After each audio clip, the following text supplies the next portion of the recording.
यदा यदा हि धर्मस्य ग्लानिर्भवति भारत अभ्युत्थानम् अधर्मस्य तदात्मानं सृजाम्यहम् परित्राणाय साधूनां विनाशाय च दुष्कृतां धर्म संस्थापनार्थाय संभवामि युगे युगे। यह श्लोक भगवद गीता से हमने लिया है और ये श्लोक भगवान श्री कृष्ण अर्जुन को बताते हैं और कहते हैं कि हे अर्जुन, जब जब धर्म की हानि व अधर्म का उत्थान हो जाता है तब तब सज्जनों के परित्राण और दुष्टों के विनाश के लिए मैं विभिन्न युगों में अपने ही माया को लेकर उत्पन्न होता हूँ। ये तब हुआ था जब अर्जुन युद्ध लड़ने से मना कर देते हैं। तब श्री कृष्ण अपने वास्तविक रूप में आकर के समझाते हैं कि यह तुम केवल माध्यम बन रहे हो, कर तो मैं सब कुछ रहा हूँ। और तब अर्जुन युद्ध लड़ने को तैयार होते हैं। नमस्कार दोस्तों, स्वागत है आपका हमारे चैनल व्हाट यू थिंक में और आप देख रहे हैं what you think YouTube channel. आज के इस वीडियो में हम जानेंगे भगवान श्री विष्णु के एक और अवतार के बारे में, जो है वामन अवतार। हम जानेंगे कि इस अवतार में उन्होंने किसका उद्धार किया और वामन अवतार श्री विष्णु को क्यों लेना पड़ा और यह उनका कौन सा अवतार था। अगर अभी तक आपने हमारे चैनल को सब्सक्राइब नहीं किया है तो चैनल को सब्सक्राइब कीजिए, बेल आइकन को हिट कीजिए ताकि हमारा हर अपडेट आप। ये गाथा है भगवान श्री विष्णु के वामन अवतार और राजा बलि जो प्रहलाद के पौत्र थे उन दोनों के बीच की।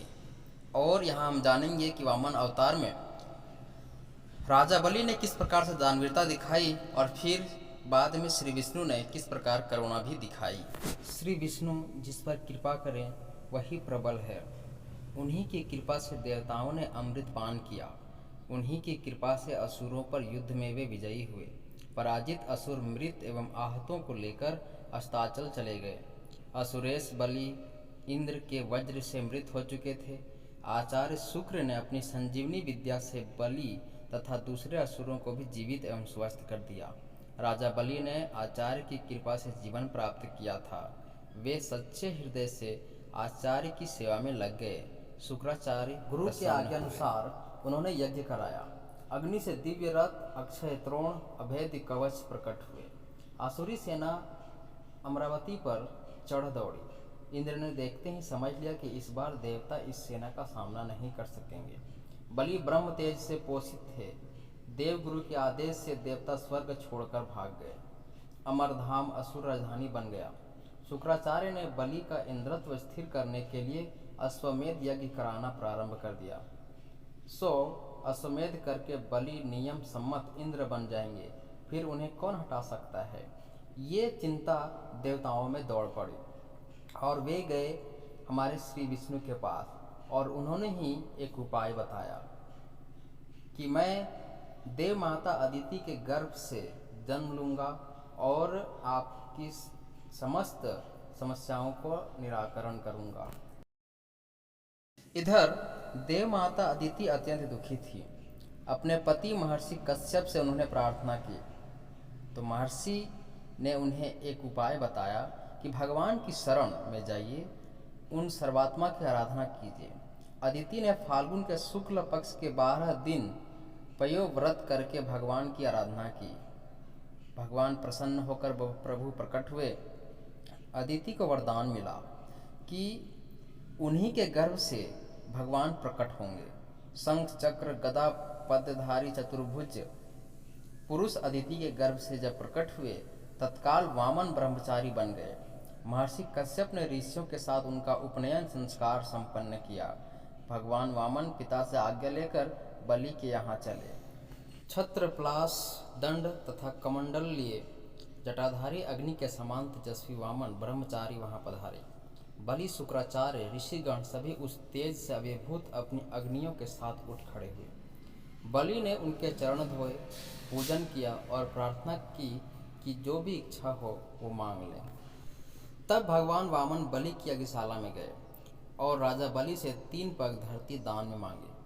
क्योंकि राजा बलि बहुत ही धर्मात्मा और दानी राजा थे। राजा बलि के गुरु शुक्राचार्य भगवान की लीला समझ गए और उन्होंने बलि को दान देने से मना करने को कहा, लेकिन बलि ने अपने उसूलों के खिलाफ जाना ठीक नहीं समझा और भगवान वामन को 3 पग धरती दान देने का संकल्प ले लिया। भगवान वामन ने विशाल रूप धारण कर एक पग में धरती और दूसरे पग में स्वर्ग लोक नाप लिया। जब तीसरा पग रखने के लिए कोई स्थान नहीं बचा तो श्री वामन ने बलि से पूछा, तीसरा पग कहाँ रखूं? तब बलि भगवान वामन को कहा कि वो अपना तीसरा पग अपने सिर पर रखें, मेरे सिर पर रखें। प्रभु ने वहाँ चरण रखा। बलि गरुड़ द्वारा बांध लिए गए। तुम अगले मनवंतर में इंद्र बनोगे, ये श्री विष्णु ने कहा। तब तक सूतल में निवास करो। मैं नित्य तुम्हारे द्वार पर गदापणि उपस्थित रहूंगा। दयामय द्रवित हुए और प्रहलाद के साथ बलि सब असुरों को लेकर स्वर्गाधिक ऐश्वर्य संपन्न सूतल लोक में पधारे। शुक्राचार्य ने भगवान के आदेश से यज्ञ पूरा किया। फिर महेंद्र को स्वर्ग प्राप्त हुआ। ब्रह्मा जी ने भगवान वामन को उपेंद्र पद प्रदान किया। वे इंद्र के रक्षक होकर अमरावती में अधिष्ठित हुए। बलि के द्वार पर गदापणि द्वारपाल तो बन ही चुके थे। त्रेता युग में दिग्विजय के लिए रावण ने सूतल प्रवेश की धृष्टता की। बेचारे असुरेश्वर के दर्शन तक न कर सका। बलि के द्वारपाल ने पैर के अंगूठे से उसे फेंक दिया। वह पृथ्वी पर 100 योजन दूर लंका में जाकर गिरा था। तो ये था भगवान वामन की पूर्ण गाथा, जो हमने इस वीडियो के माध्यम से आपको बताने की कोशिश की है। अब आपके ऊपर एक सवाल छोड़े जाता हूँ कि आप हमें ये बताएं कि भगवान वामन श्री विष्णु के कितने संख्या के अवतार थे, मतलब कितने नंबर के अवतार थे। कमेंट बॉक्स में हमें ज़रूर बताएं। मिलते हैं नेक्स्ट वीडियो के साथ, तब तक के लिए नमस्कार।